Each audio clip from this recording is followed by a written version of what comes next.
여러분 안녕하세요. 그동안 잘 다 지내셨나요? 오늘은 세 번째 강의입니다. 우리는 저번째 두 번째 동영상을 통해서 나는 죄인인 것을 알았습니다. 우리 영혼이 이 죽음의 강에 빠져서 허우적거리고 있었던 거죠.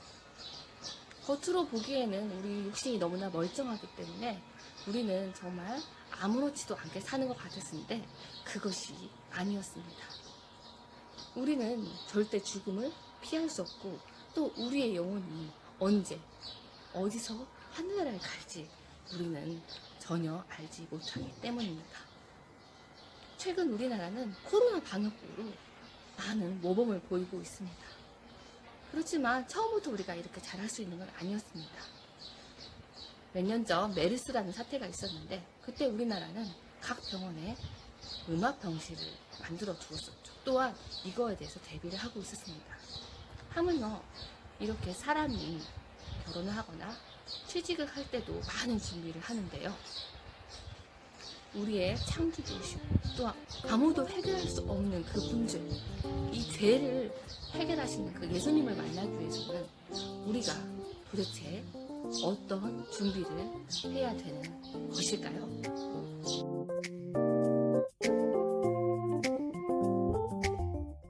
노력으로 이룰 수 없는 일이 있습니다.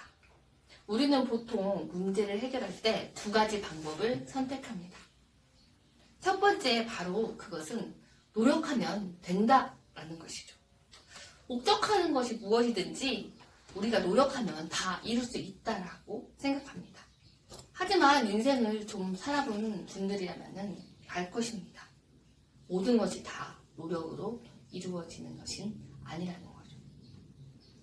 2010년 밴쿠버 올림픽에서 금메달을 딴 김연아 선수를 여러분은 다 알 것입니다. 그런데 여러분 2등을 한 선수가 누구였는지 기억하시죠? 네, 바로 일본 선수인 아사다 마오입니다. 아사다 마오는 김연아 선수만큼 노력하지 않았을까요? 아사다 마오도 연습벌레로 아주 유명한 사람이었습니다.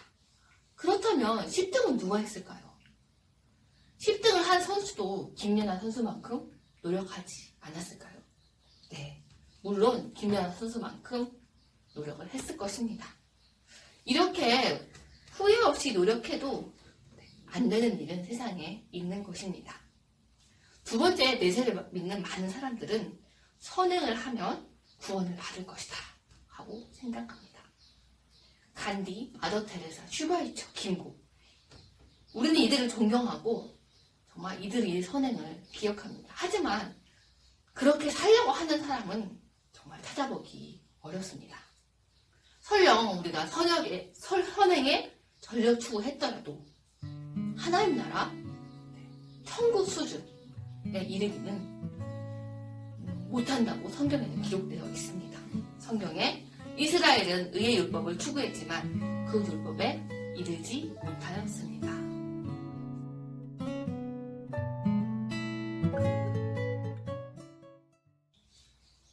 노력도 내 것이 아닙니다. 나의 모든 것을 불사르고 해서 노력하고 선을 행한들 소용이 없다는 것을 우리는 알았습니다. 왜냐하면 세상 모든 것이 다 하나님께 속해 있고 내 것은 아무것도 없기 때문입니다. 물과 공기, 하나님이 주신 이 모든 것, 여러분의 심장, 이 심장은 나의 의지와 무관하게 움직입니다. 그리고 어느 날 이 심장은 나의 의지와 무관하게 멈출 것입니다. 우리 몸의 뇌와 위는 저절로 활동을 합니다. 허파는 숨을 쉬고 피는 끊임없이 돌고 있죠. 이것이 만약 저절로 되지 않는다면 많은 사람은 죽어나갈 것입니다. 지구가 24시간 스스로 자전을 하고 있습니다. 또한 365일 태양이 공전을 하고 있죠.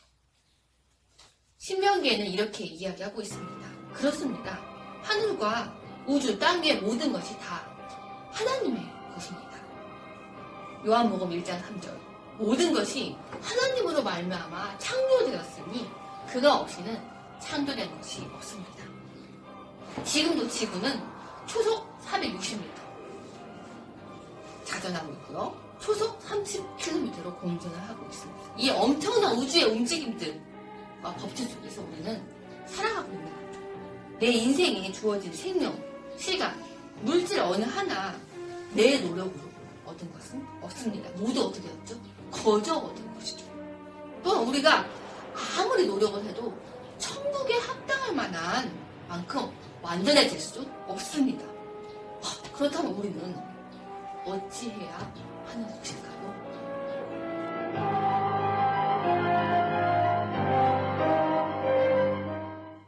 죽음은 우리에게 무엇입니까? 그야말로 이 세상의 육신의 삶과 안녕을 구하는 엔딩입니다.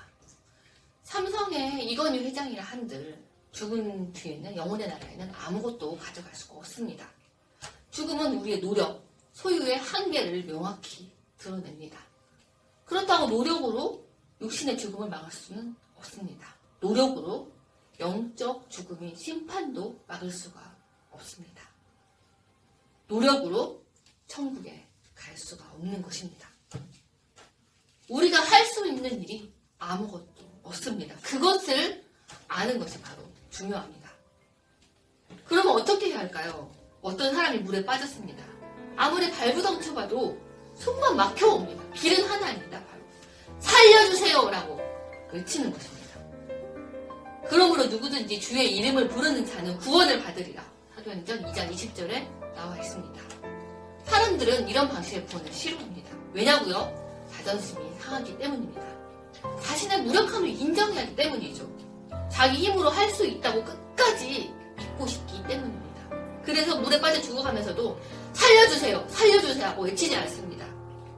그러나 도저히 빠져나올 수 없는 죄, 절망의 구렁텅이에 빠졌는데 할 수 있는 건 없습니다. 옮겨잡는 건 다 집어 던지고 어떻게 해야 됩니까? 하나님 살려주세요, 살려주세요 하고 외치는 수밖에 없습니다. 내 능력을 믿고 내 인생의 주인 노래했던 걸 다 던지고 하나님께 살려달라고 외치는 거, 바로 성경은 이것을 회개라고 합니다.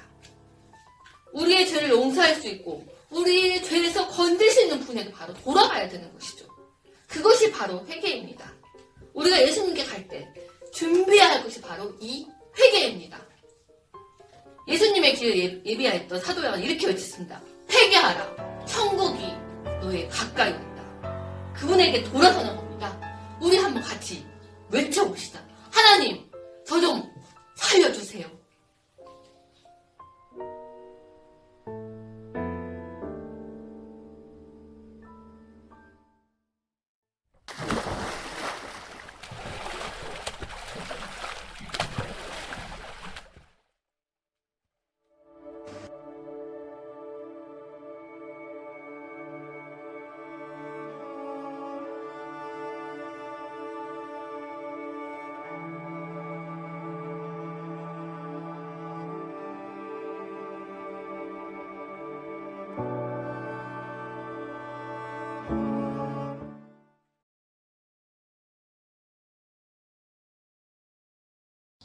우리 이제 예수님의 이야기를 해보도록 할까요? 성경 66권은 구약과 신약으로 되어 있죠. 구약은 39권 예수님이 오실 것이다. 그리고 또 신약 27권은 예수님이 오셨다라고 이렇게 짧게 이렇게 볼 수가 있습니다. 하나님께서는 구약을 통해서 태초에 하나님이 창조를 창조하시고 또 많은 사람들이 하나님의 사랑을 받고 자랄 줄 알았지만 그들은 죄를 짓고 큰 나라 이스라엘을 이루었지만 하나님의 뜻을 이루지 못하고 결국 멸망당하고 맙니다. 신약시대에 예수님이 이제 메시아로 오셨습니다. 예수님은 베들레헴 과국가에서 태어나셨죠. 이것도 모두 성경에 예언된 것입니다. 제가 작년에 예수님을 생각하면서 그림을 하나 그렸는데요. 예수님께서 이 마국간에 오신 그 예수님을 생각하며 그렸습니다. 우리가 예수님이 태어나신 날을 뭐라고 부르죠? 크리스마스라고 부르죠. 그 크리스마스가 진실로 모든 세계 사람들이 예수님을 생각하고 예수님을 기뻐하는 크리스마스가 되었으면 좋겠습니다. 예수님은 30살까지는 평범한 목수의 삶을 살아가십니다. 또한 30살부터 특별한 전능하신 하나님, 또 사랑이 많으신 그 하나님의 모습을 보여주십니다. 먼저는 많은 병자들을 치유하십니다. 심지어는 죽은지 3일 되고 썩어진 그 몸까지 나사로를 살리시죠. 또한 이 귀신 들린 자를 치유하십니다. 예수님은 사랑이 많으셔서 그 땅에 가장 소외된 백성들, 과부와 고아와 병자들을 사랑하셨습니다. 또한 예수님은 전능하시기 때문에 이 바다에게 명하셔서 폭풍우가 치던 날 바다를 잠잠케 하셨습니다. 정말 예수님은 그 땅에 살면서 정말 이 사람들을 사랑하시기에 정말 끝까지 사랑하셨는데, 예수님이 오신 목적은 인간의 죄를 해결하기 위해서, 모든 인간의 죄를 해결하기 위해서 제물이 되기 오신 것이죠. 사람을 사랑하시기에 끝까지 사랑하셨던 예수님은 정말 말도 안 되는 재판을 받게 됩니다. 이자 12명 중에서 가룟 유다가 배반을 하게 되죠. 예수님은 정말 그들의 말도 안 되는 재판을 받고 사형의 형틀에 가기까지 합니다. 이 십자가 형틀은 그 당시 가장 죄가 많은 사람들이 짊어지고 가는 형틀이었습니다. 근데 죄가 없으신 예수님께서 우리 죄 지은 사람, 어떤 것으로도 죄의 대가를 치를 수 없는 이 죄 지은 사람들을 위해서 예수님께서 이 전능하심을 다 포기하시고 침뱉음을 당하시고 채찍질을 당하시면서 하나님의 뜻을 이루기 위해서 죽임을 당하시는 것입니다. 정말 이 하나님, 사람으로 오신 하나님 예수님께서 말도 안 되는 아픔을 겪고 말도 안 되는 핍박을 당하신 것입니다. 이게 바로 은혜입니다.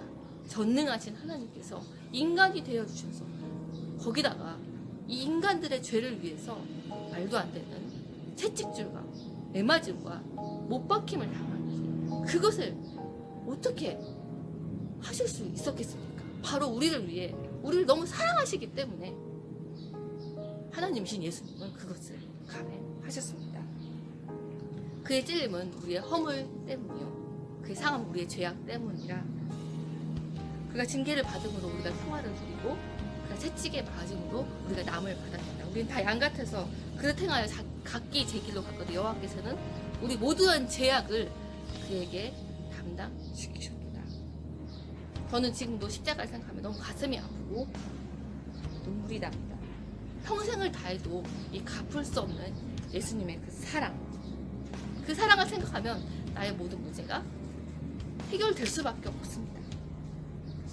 너무나도 좋으신 예수님, 우리 그 예수님을 영접하고 구원을 받읍시다. 이렇게 말하면 됩니다. 나의 죄 때문에 죽으신 그 예수님을 내가 믿습니다. 주 예수를 믿으라. 그리하면 너와 내 집이 구원을 받으리라. 할렐루야. 우리 다음 시간에는 부활과 성령에 대해서 같이 나누어 보도록 하겠습니다. 여러분 안녕.